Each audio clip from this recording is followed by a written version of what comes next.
Un habab adevărat. Mare spirit al apelor pure, adu apa de care are nevoie fântâna noastră! Îți spun eu, dacă creierele astea învechite de soia încep să țipe nenorociri de genul ăsta de fiecare dată când vor un pahar cu apă, o să... Oricum, am un plan cum să-i fac să-și închidă gurile alea de curcani odată pentru totdeauna. Mama și tata ar putea fi măcar mai puțin gălăgioși. Mi-e așa rușine. Oh, uite ce față a făcut Billy. Da, păi expresia prietenului tău nu prea e de mare importanță acum. Mai degrabă e pasajul subteran pe care l-am descoperit în timp ce săpam pentru fântână. Hai, vreau să-ți arăt ceva.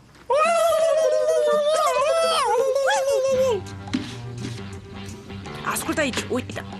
Așadar, nu este imposibil ca pe teritoriul orașului Bow Village să se găsească mai multe vestigii arheologice greco-romane. Wow, grozav! Trebuie să-i spun și lui Lily. Hai, du-te și spune că ne întâlnim la ora 2. Ha? Adică, hei, operațiunea asta este strict secretă. Atunci îl sun pe fil.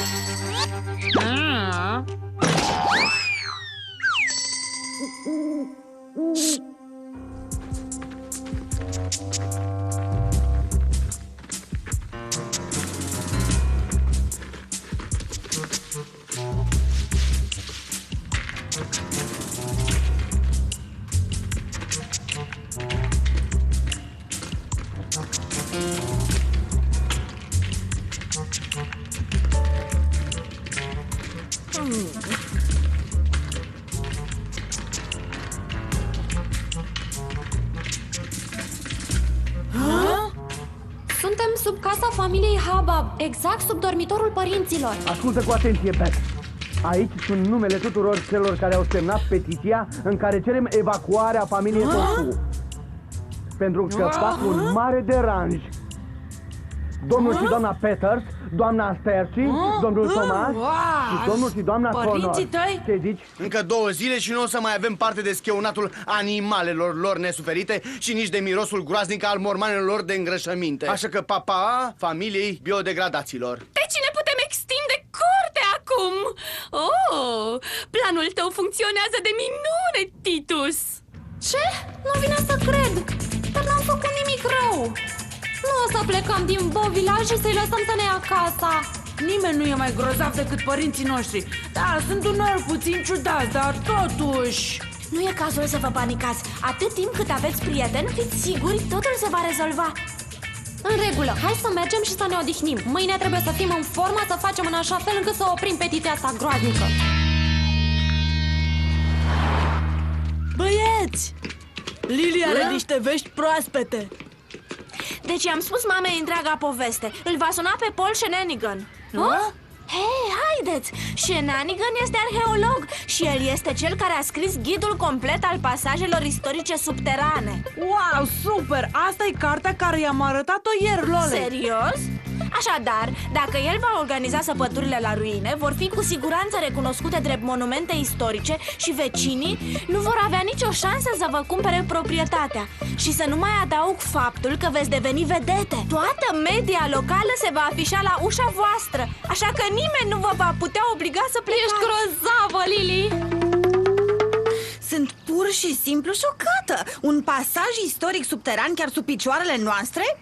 Se pare că voi doi ne-ați ascuns câte ceva. Ia spuneți. Oh, le era doar teamă că vă veți îngrijora.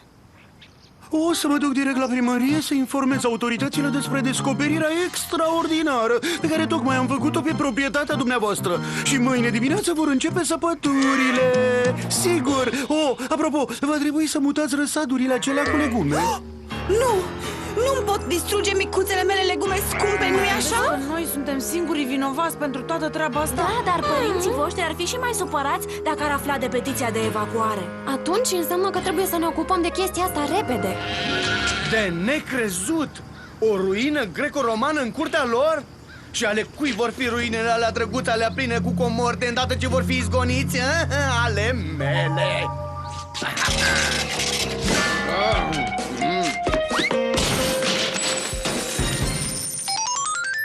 Deci, Lola și Cici Tofu, cum vă simțiți după această descoperire? Este o mare realizare pentru istoria comunității noastre, nu credeți asta?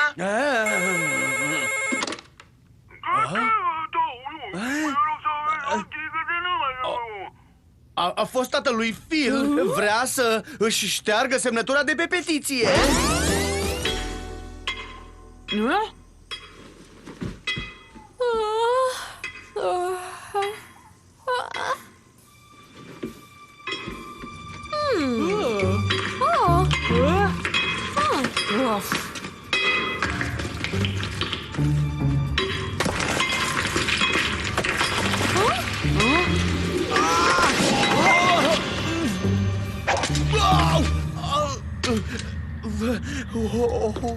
Ești în regulă, iubitule? Da, nicio pagubă. Și oricum, cu ajutorul detectorului meu de metale, voi găsi imediat comoara și atunci voi renunța să mai muncesc. Exact. Ruina asta este toată a mea, numai a mea.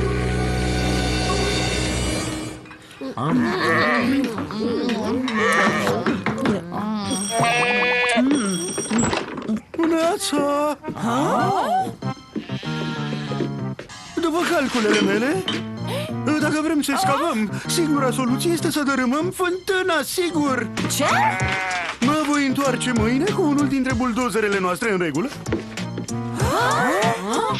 Și noi care am crezut că îi ajutăm. Și dacă nu va mai exista nicio fântână, asta înseamnă că ne vom întoarce să ne spălăm cu 10 picături de apă la fiecare duș.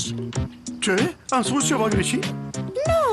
Tocmai am petrecut 9 luni la construirea fântânii noastre, dar duceți-vă și distrugeți-o. Distrugeți tot dacă tot veni vorba. Arheologia este o știință care necesită o muncă minuțioasă și stăruitoare, micuță domnișoară. Trebuie să fiți pregătiți pentru orice sacrificiu. Asta e situația. Ce zice dacă i-am distrage atenția lui Shenanigan pictând artefacte false sub casa familiei Habab? Cu siguranță că va începe să escaveze acolo. Da! Ce idee grozavă, Lola! Vă pot aproviziona cu toate falsurile de care aveți nevoie din colecția bunicii. Ea le-a luat pe gratis de la bunicul.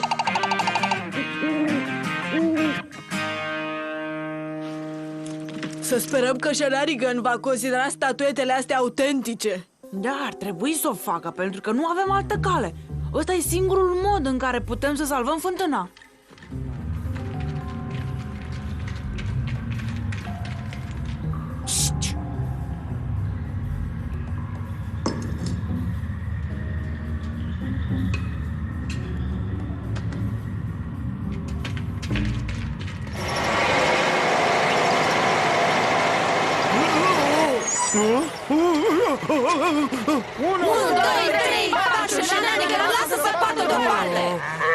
Acum, ușurel, oameni buni, să fim rezonabili, să încercăm. 5, 6, 7, 8, noi nu vrem să intervii.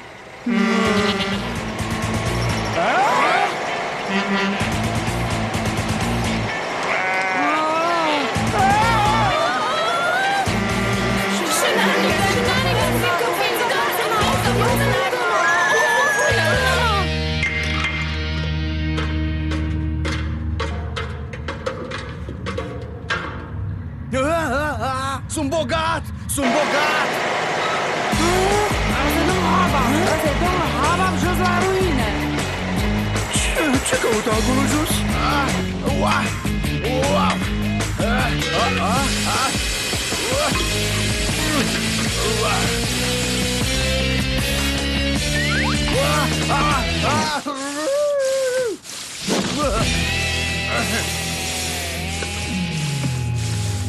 Ce se petrece aici? Vecinul dumneavoastră nu numai că a încercat să ia în posesiune aceste două magnifice statuete greco-romane autentice, ci ne-a și ajutat atât de mult la săbături încât a spart o conductă cu apă. Uitați-vă și dumneavoastră ce a făcut. Dați-mi înapoi statuetele! Erau sub casa mea! Îmi pare rău, dar acum sunt proprietatea statului. Sunteți rugați să rămâneți în oraș, domnule Habab, în caz că ne vom decide să vă acuzăm de furt, bineînțeles. Cu siguranță nu l-aș considera pe domnul Habab un hoț. Ah, da, e adevărat! Felicitări, domnule Shenanigan! Descoperirea dumneavoastră ne-a impresionat cu adevărat pe toți! Nu-i așa, iubitule?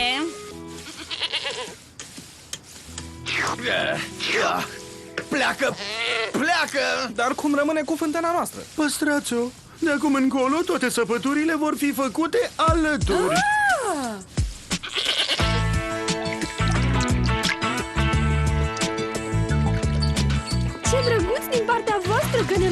luăm apă din fântâna voastră. Oh, Doamne, habab ăla! Și ce gălăgie mâncea cu armele lui? Ar trebui să faceți o petiție împotriva lui, domnule Tofu. Are dreptate, nu văd niciun motiv pentru care trebuie să-l suportați. Ce ipocriți! Ceea ce vreau să spun este că toți au semnat o petiție împotriva noastră.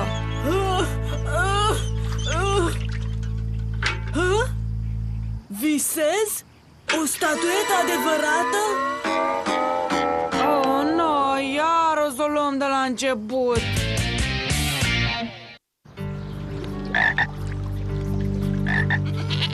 Arca bunicii. Crezi că toate vor ieși la fel de simpatice ca asta, Phil? Cred că ar fi mai bine să plec. Afară plouă cu găleata, broaștele se vor înmulți. În plus, fratele meu a plecat și a adus acasă icre de broaște, de parcă ceea ce ne lipseau erau niște broaște. Iac! E disgustător! Mulțumesc domnului că nu are voie să le aducă în casă. Oricum, ne mai întâlnim? Nu știu, Lola, plouă destul de tare. Doamne, cine se închisește de puțină ploaie? Hai, grăbiți-vă! Înăuntru toată lumea? Hai, Lili, pregătește-te! Vin!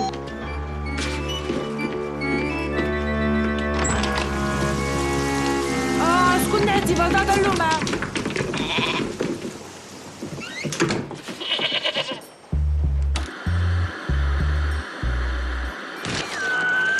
Întrerupem programul pentru un anunț urgent. Se preconizează ploi puternice în toată regiunea. Recomandăm insistent ca toată lumea să stea în casă. Oh, grozav! De ce trebuie să se întâmple chestia asta tocmai la sfârșit de săptămână? Gata de pe acoperiș trebuie să se fie umplut până la refuz. Repede! Cici, vino și ajută-mă! Haide, veniți, să aducem totul înăuntru.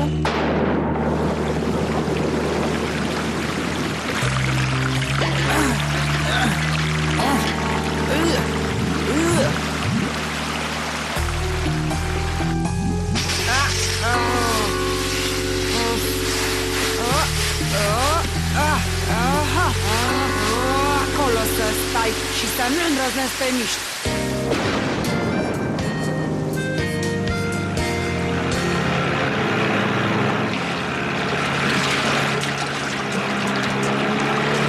Cici, ținem legătura, prietene! Am primit ordine să evacuăm toată lumea pe cei în vârstă și nevoiași mai întâi. Doriți să vă ajut, doamnă? Nevoiașă? Îți dau eu nevoiașă.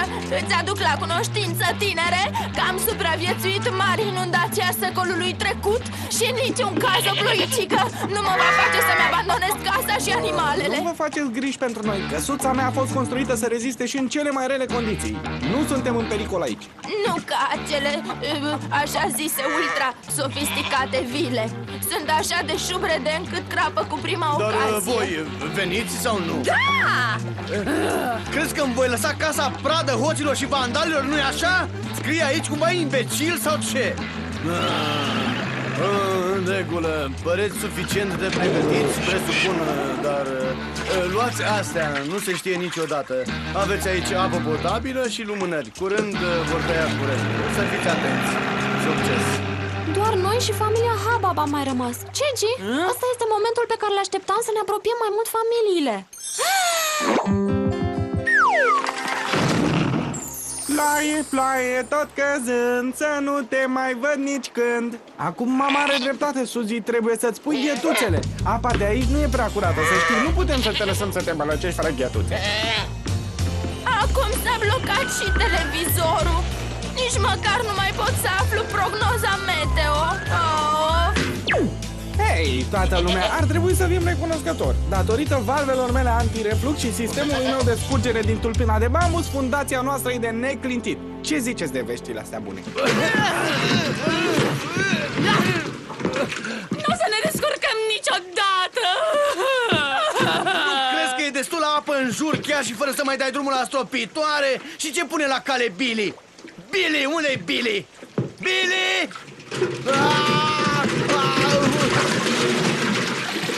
Și ca să se complice lucrurile, furtunul tatălui tău s-a încurcat și toată apa țâșnește în jur.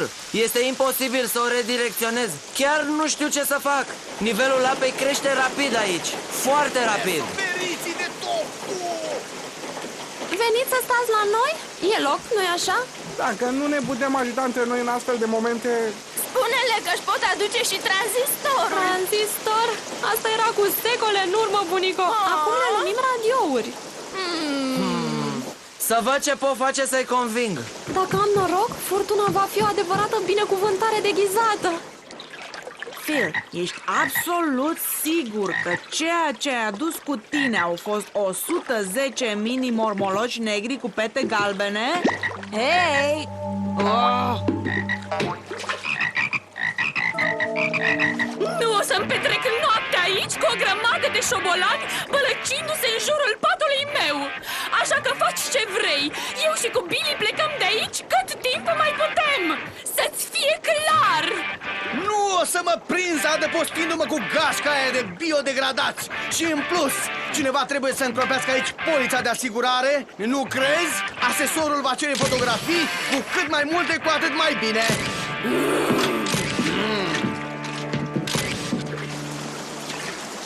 Încă puțin! Haideți! Puteți să o faceți! Billy arată așa drăguț, văslind canapeaua.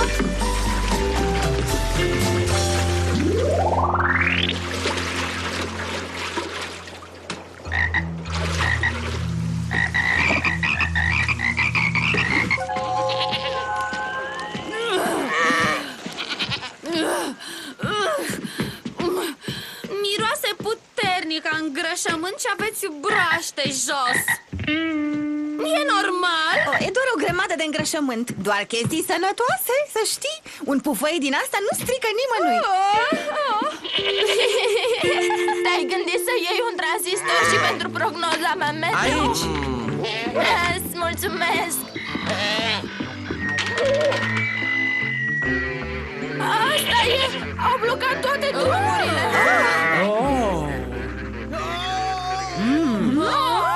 E Titus!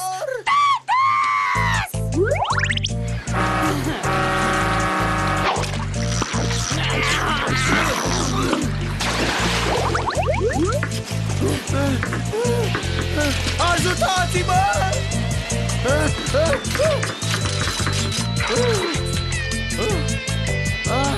Dar am blocat totul. Ce, Doamne, cum de încă se mai adună stanul?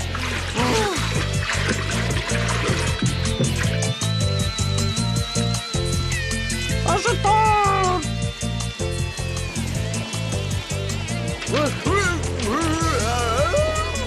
E frânghie de cânepă 100% naturală împletită de bunica însăși.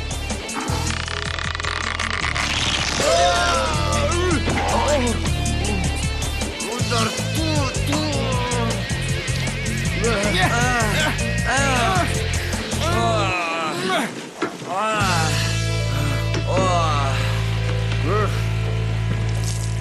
Iată, un șoarece înnecat salvat.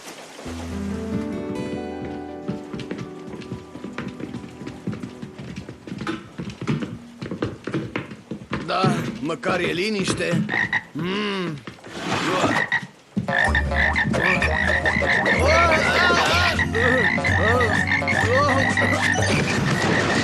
Doamne Dumnezeule, ce e aia? Arca bunicii?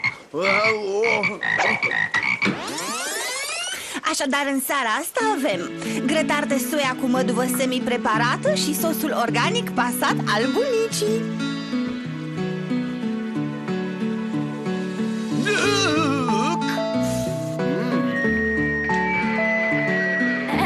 Așa mai merge. Au anunțat că nivelul apei va scădea peste noapte și totul va reveni la normal.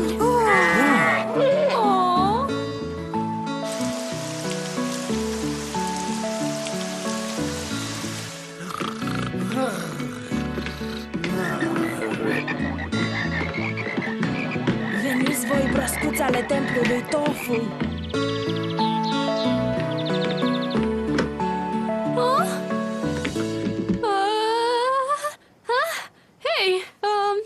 Ciudat cum amândoi am avut aceeași idee, nu-i așa?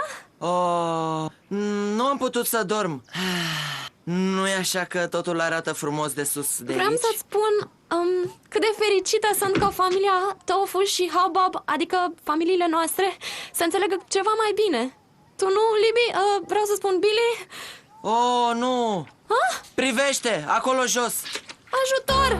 Treziți-vă! Cici are probleme! Ce? E o urgență! Ești cel mai echipat să-l ajuți, trebuie să te duci! Haide!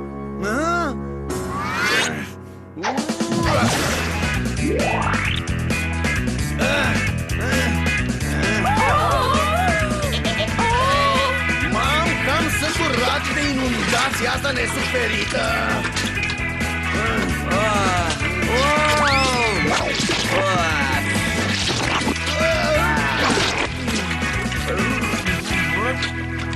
Așteptați-mă! Oh, scumpule!